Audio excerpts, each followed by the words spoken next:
Hey everybody, it's Alex Miller at Capion here. It's been widely reported today that Apple is delaying the release of a raft of new artificial intelligence features for its phones, notably more for consumers than for developers. I'd like to speculate a little bit about why they made this decision and then try to situate it in the broader landscape of the optics of Wall Street and the big tech companies. What kind of AI do you have? Why does anybody care from a business standpoint? This is not a video for people that like new toys on their phones. This is a video for executives that are trying to roll out new AI technologies and might have a couple fronts of nervousness that they're trying to work out how to react to.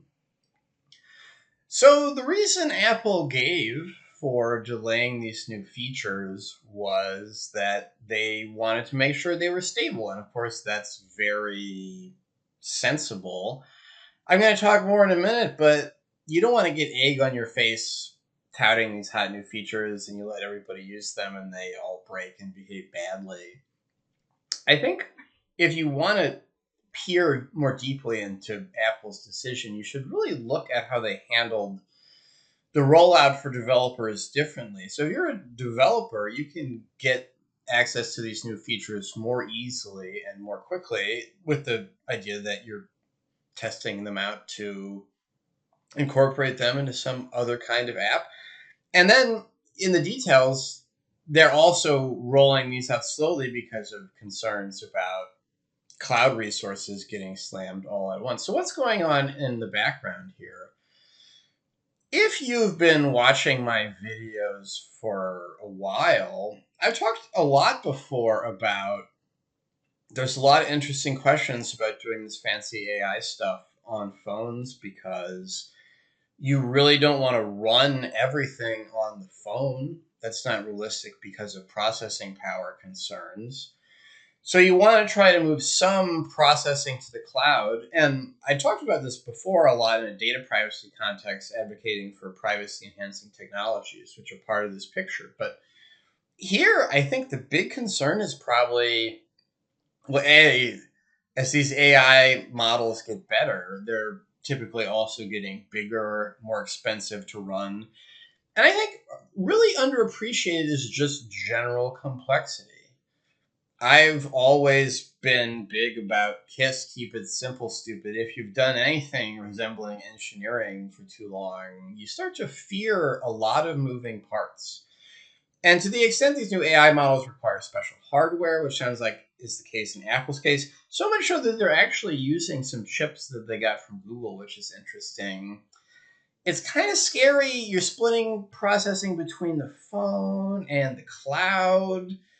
And it's a pretty complicated picture, and there's a lot of ways to imagine things breaking down and just generally going wrong that are not super obvious, not super easy to head off in advance.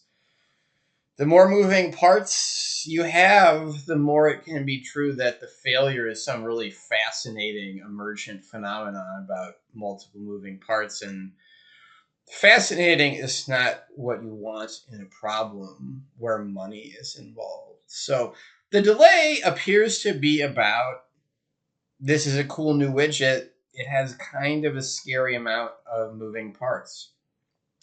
I think as I slide into other topics, it's interesting to note that these new artificial intelligence features are not really a totally new, qualitatively different thing. So Siri's supposed to get better, for example. Siri is not part of our current wave of AI hype, but this is, of course, an artificial intelligence technology, a pretty sophisticated one. And it's been around a while, and it's great to make it better, but Apple is not making some kind of splash doing a really hugely different new thing. And so why is this relevant to the story about Wall Street and kind of competition? On a different page of the newspaper, Wall Street's starting to get a little grumpy looking at the big tech companies. They are spending lots and lots of money on AI. And then the numbers that the big tech companies are sending back to Wall Street in terms of profit and revenue, and the kind of positive returns you hope to get from these kind of investments are not really what Wall Street wants. So there's a lot of pressure on one side to show me something cool with AI that a banker can understand as cool, a new feature that caused a lot of uptake.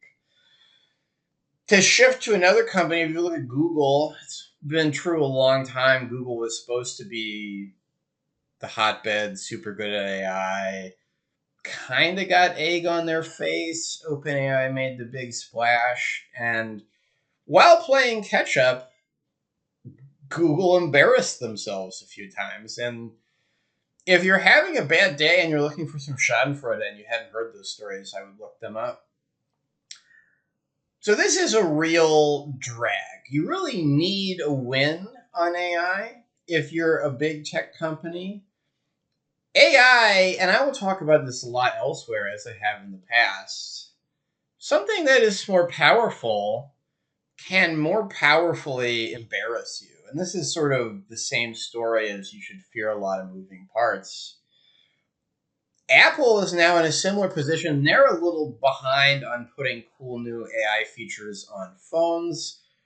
Their brand is really that they're supposed to be first, but then, I guess somewhat ironically, you're under the gun to do something cool. The something cool has a lot of moving parts and it could blow up in your face.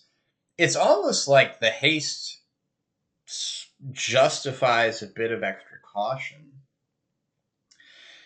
And I would say it's a real tough situation they're in. There's not a real obvious answer. Really great advice somebody gave me a long time ago that's really sensible but not always easy to follow is slow is smooth and smooth is fast. And that seems to be what Apple is doing here. They really need to make a positive splash, but they really can't screw it up either.